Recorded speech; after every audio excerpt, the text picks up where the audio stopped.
I can still hear her voice in my head sometimes.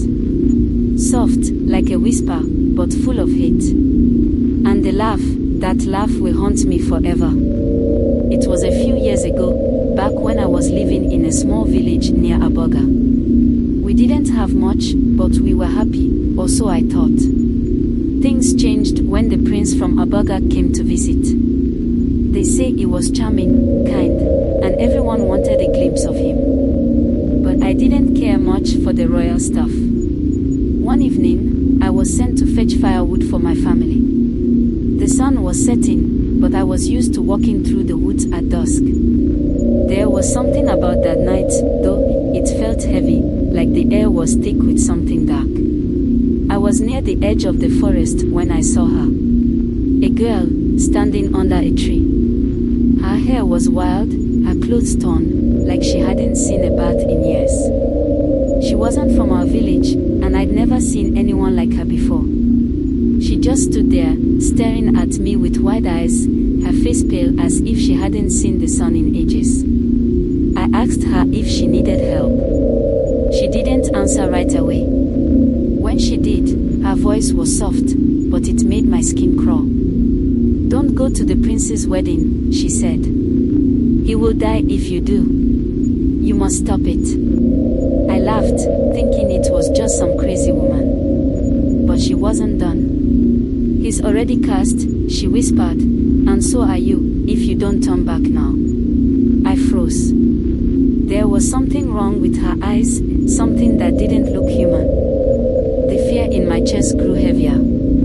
But I didn't listen. I shrugged it off and went back to the village, trying to forget her warning. The wedding was grand. The prince, handsome as they said, was to marry a beautiful girl from our village. Everyone was excited. But when night fell, something strange happened. The prince fell sick. His body twisted in pain, like he was being crushed from the inside. By morning, he was dead. People whispered about it, but no one spoke of the girl from the forest. They didn't connect it to her, but I knew better. I remembered her words, her warning, and the curse she placed on him. I tried to forget it all. But days after the prince's death, strange things started happening. People in the village would hear that same laugh, the one that made my bones rattle, coming from the forest at night. At first, it was just one or two villagers, but soon it was everyone. If you were walking by the edge of the woods, you could hear her. Sometimes, you'd catch a glimpse of her standing just beyond the trees. Always watching. Always waiting. One night, I was walking home late, and I saw her again. This time, she was standing at the edge of the village. She didn't speak. She just stared. Her eyes were wide open, but they seemed empty, like there was nothing inside. I froze, unable to move. It felt like she was pulling me toward her.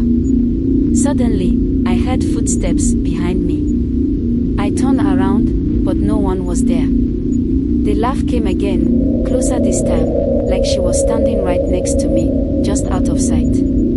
I ran home, my heart pounding in my chest. That night, I couldn't sleep.